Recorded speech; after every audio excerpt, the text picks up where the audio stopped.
அச்சுவேலியில் பரபரப்பை உண்டாக்கிய தீ விபத்து, இரவு நேரத்தில் கடும் பதட்டம். சிறுமியை துஷ்பிரயோகம் செய்த தேரரின் இரத்தம் எடுக்க அதிரடி உத்தரவு. கொழும்பு வர்த்தகரின் நிர்வாண காட்சியை சமூக ஊடகங்களில் வெளியிடுவதாக கப்பம் கோரிய இளம் ஜோடி. நடந்தது இதுதான்.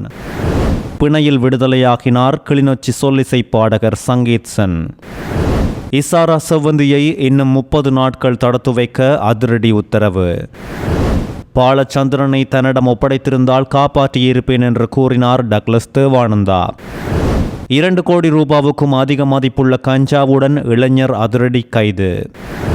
உலக அரங்கில் மட்டக்களப்பு மாணவிகள் செய்த சாதனை, இலங்கைக்கு கிடைத்த பெரிய வெற்றி. 14 வயது சிறுமியை துஷ்பிரயோகம் செய்த அனுராதபுரத்தின் முன்னாள் அட்டமஸ்தானாதிபதி பல்லேகம ஹேமரத்ன தேரரை எதிர்வரும் ஜூன் 16ஆம் தேதி அரச ரசாயன பகுப்பாய்வாளர் திணைக்களத்திற்கு சென்று DNA பரிசோதனைக்காக தனது இரத்த மாதிரியை கொடுக்குமாறு அனுராதபுர பிரதம நீதவான் சியபத் கசிந்து விக்ரமரத்ன அதிரடியாக உத்தரவு பிறப்பித்துள்ளார். இரத்த மாதிரியை கொடுத்த பின்னர் அது குறித்த DNA பரிசோதனை அறிக்கையை நீதிமன்றத்தில் சமர்ப்பிக்குமாறும் பிரதம நீதவான் அரச ரசாயன பகுப்பாய்வாளருக்கு பணித்துள்ளதோடு நீட்டம்புவ போலீசார் தாக்கல் செய்த மேலதிக அறிக்கையை கவனத்தில் கொண்ட நீதவான் குறித்த உத்தரவை பிறப்பித்துள்ளார். நீதிமன்ற உத்தரவின் அடிப்படையில் பாதிக்கப்பட்ட சிறுமியால் மறைத்து வைக்கப்பட்டிருந்த நிலையில் மீட்கப்பட்ட இரத்த கரைகள் படிந்திருப்பதாக சந்தேகிக்கப்படும் ஆடைகள் அரச ரசாயன பகுப்பாய்வாளருக்கு அனுப்பி வைக்கப்பட்டுள்ளதோடு அந்த ஆடைகளில் மேற்கொள்ளப்பட்ட DNA பரிசோதனையில் சிறுமியின் ஆடைகளில் DNA அணுக்கள் இருப்பது உறுதி செய்யப்பட்டுள்ளதாக அரச ரசாயன பகுப்பாய்வாளர் அறிக்கை சமர்ப்பித்துள்ளதாக நீட்டம்புவ போலீசார் நீதிமன்றத்தில் அம்பலப்படுத்தியுள்ளனர். இதையடுத்து சந்தேகத்திற்குரிய தேரரின் இரத்த மாதிரியை பெற்று அந்த ஆடைகளில் கண்டெடுக்கப்பட்ட DNA மாதிரிகளோடு ஒப்பிட்டு பார்ப்பதற்காகவே குறித்த நீதிமன்ற உத்தரவு பிறப்பிக்கப்பட்டுள்ளது. கணேமுல்ல சஞ்சீவவின் மரணத்துக்கு உடந்தையாக இருந்து குற்றவாளிகளுக்கு உதவி செய்து கைது செய்யப்பட்ட தடுப்பு காவலில் வைக்கப்பட்டுள்ள இசாரா செவ்வந்தியை மேலும் 30 நாட்களுக்கு தடுத்து வைத்து விசாரிக்க கொழும்பு நீதவான் நீதிமன்றம் சற்று முன் உத்தரவிட்டுள்ளது. கொழும்பு பிரதம நீதவான் அசங்க எஸ் போதரகம கொழும்பு குற்றத்தடுப்பு பிரிவினரால் முன்வைக்கப்பட்ட காரணிகளை ஆராய்ந்ததை அடுத்து குறித்த உத்தரவை பிறப்பித்துள்ளார். சந்தேக நபரான இசாரா செவ்வந்திக்கு எதிராக இதற்கு முன் பெறப்பட்டிருந்த 30 நாட்கள் தடுப்பு காவல் உத்தரவு நேற்றோடு நிறைவடைவதனை அடுத்தே மேலும் 30 நாட்களுக்கான புதிய தடுப்பு காவல் உத்தரவு பெறப்பட்டுள்ளதாக நீதிமன்றத்துக்கு அறிவிக்கப்பட்டுள்ளது. கணேமுல்ல சஞ்சீவவின் மரணத்தோடு தொடர்புடைய விவரங்களின் அடிப்படையில் தற்போது வெளிநாடுகளுக்கு தப்பியோடியுள்ள ஏனைய சந்தேக நபர்களை கைது செய்ய சர்வதேச சிவப்பு எச்சரிக்கை விடுக்க நடவடிக்கை எடுக்கப்படும் என்று கொழும்பு குற்றத்தடுப்பு பிரிவினர் நீதிமன்றத்தில் தெரிவித்ததோடு குறித்த சம்பவத்தோடு தொடர்புடைய சந்தேக நபர்களை எதிர்வரும் ஜூன் மாதம் 26ஆம் தேதி வரை விளக்கமறியலில் வைக்குமாறு நீதவான் உத்தரவிட்டுள்ளார்.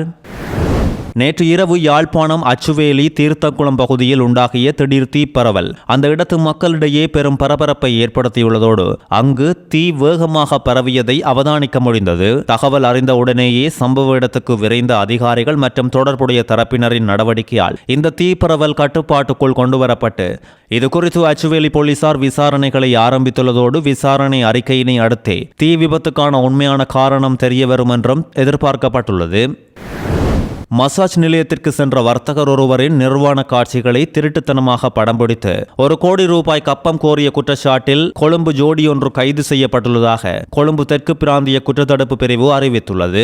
இந்த சம்பவத்தோடு தொடர்புடையவர்கள் எம்பிலிப்பிட்டிய பகுதியைச் சேர்ந்த 29 வயதுடைய பெண்ணொருவர் மற்றும் கண்டி பகுதியைச் சேர்ந்த 27 வயதுடைய ஆண் என்றும் தெரிவிக்கப்பட்டுள்ளது. சந்தேக நபரான பெண் குறித்த வர்த்தகரின் நிர்வாண காட்சிகளை அவரது வாட்ஸ்அப் இலக்கத்துக்கு அனுப்பி குறித்த வீடியோக்களை சமூக ஊடகங்களில் அவரது மனைவியிடம் வெளியிடுவோம் என்றும் அச்சுறுத்தியுள்ளார். 1,50,000 ரூபாவை வர்த்தகரிடம் பெற்று சந்தேக நபர் தனது வங்கிக் கணக்குக்கு வைப்பிலிட்டுள்ளதாக போலீசார் அம்பலப்படுத்தியுள்ளனர். பாதிக்கப்பட்ட வர்த்தகர் கொழும்பு தெற்கு பிராந்திய குற்றத்தடுப்பு பிரிவில் கொடுத்த முறைப்பாட்டுக்கு அமைய மேற்கொள்ளப்பட்ட விசாரணைகளை அடுத்து தலங்கம பகுதியில் உள்ள ஹோட்டல் அறையொன்றில் வைத்து சந்தேக நபர்கள் இருவரையும் போலீசார் கைது செய்துள்ளனர்.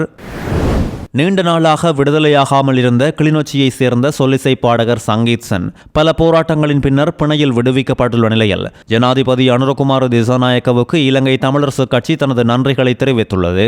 பாராளுமன்றத்தில் நேற்று நடைபெற்ற இலங்கை மத்திய வங்கி சட்டத்தின் கீழான விதிகள் மற்றும் குறை நிரப்பு மதிப்பீடு மீதான விவாதத்தில் உரையாற்றும் போதே தமிழரசு கட்சியின் அம்பாறை மாவட்ட MP கவீந்திரன் கோடீஸ்வரன் கட்சி சார்பாக ஜனாதிபதிக்கு நன்றிகளை தெரிவித்துள்ளார். கிளிநொச்சி சொல்லிசை பாடகர் சங்கீத்சன் அண்மையில் கைது செய்யப்பட்ட செய்யப்பட்டிருந்தார். அவரை விடுவிக்கும் சட்ட முயற்சியில் தமிழரசு கட்சியின் சிரேஷ்ட சட்டத்தரணி கேசவன் சயந்தன் ஈடுபட்டிருந்தார் என்றும் இந்த பாடகரின் விடுதலைக்கு ஸ்ரீதரன் எம்பியும் ஜனாதிபதியோடு பேசியிருந்தார் என்றும் இன்னும் பலரும் சங்கீத்சனின் விடுதலைக்காக குரல் கொடுத்ததாக இவர் சுட்டிக்காட்டியிருந்தார்.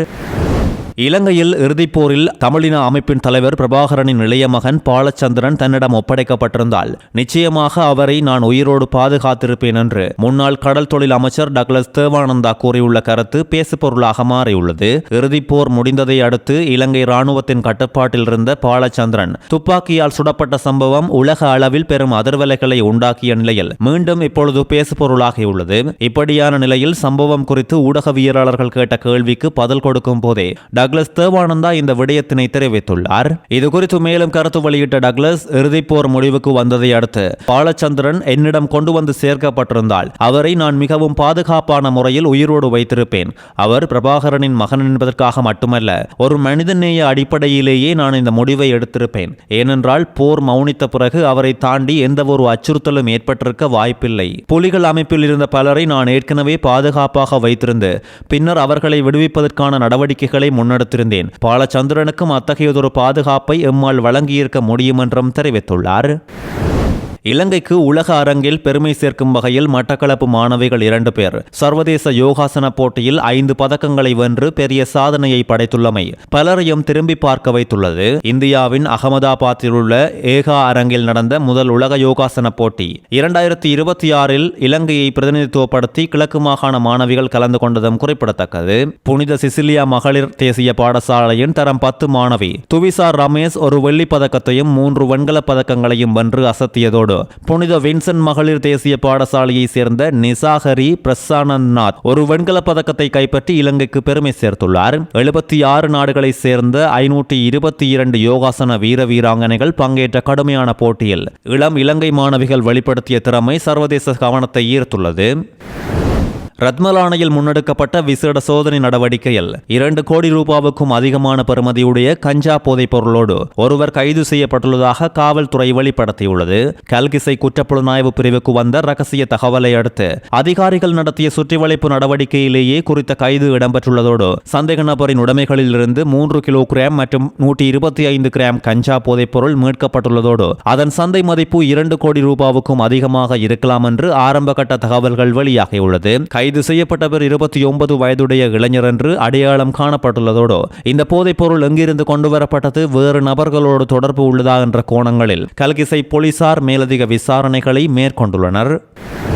5 வயது சிறுமிக்கு பாலியல் தொல்லை கொடுத்த மாதம்பே பகுதியைச் சேர்ந்த 65 வயதுடைய வர்த்தகர் ஒருவர் கைது செய்யப்பட்டுள்ளதாக மாதம்பே போலீசார் தெரிவித்துள்ளனர். மாதம்பே கரக்குவட்டவ பகுதியைச் சேர்ந்த சந்தேக நபர் ஒருவர் அவரது கடைக்குள் வைத்தே கைது செய்யப்பட்டுள்ளதோடு பிஸ்கெட் வாங்குவதற்காக கடைக்கு சென்ற சிறுமியை கடைக்குள் அழைத்து சென்று அவர் பாலியல் தொல்லை செய்ததாக சிறுமியின் தாயார் கொடுத்த முறைப்பாட்டை அடுத்து குறித்த கைது நடவடிக்கை எடுக்கப்பட்டுள்ளது.